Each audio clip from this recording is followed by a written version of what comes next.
Gujarat એટીએસે Pakistan intelligence agency દ્વારા સંચાલિત એક મોટા દેશવિરોધી જાસૂસી નેટવર્કનો પર્દાફાશ કર્યો. ગુજરાત એટીએસે ગોવામાંથી એક નિવૃત્ત આર્મી સુબેદાર અજય કુમાર અને દમણમાંથી એક મહિલા એજન્ટ રાશમનીની ધરપકડ કરી છે.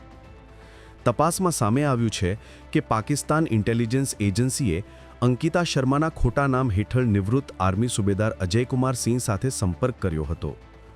અજય કુમારે નાણાકીય લાભના બદલામાં આર્મીના યુનિટ, પોસ્ટિંગ, મૂવમેન્ટ, અધિકારીઓની બદલી વગેરે સંવેદનશીલ માહિતી શેર કરી હતી.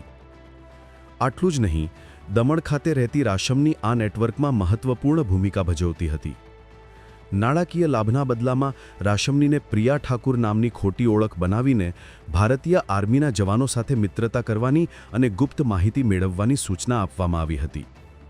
આરોપીઓના મોબાઈલમાંથી આંતરરાષ્ટ્રીય નંબરોથી વોટ્સએપ કોલ અને નાણાકીય વ્યવહારોની વિગતો પણ મળી છે. આઈપી એડ્રેસની ચકાસણીમાં ઘટસ્ફોટ થયો છે કે આ જાસૂસી નેટવર્ક પાકિસ્તાનથી ઓપરેટ થતું હતું. ગુજરાત એટીએસની ટીમે આ બંને આરોપીઓ સામે ગુનો નોંધી કાર્યવાહી હાથ ધરી છે. કાવતરામાં સંડોવાયેલા અન્ય ઈસમો સામે પણ તપાસ ચાલુ છે.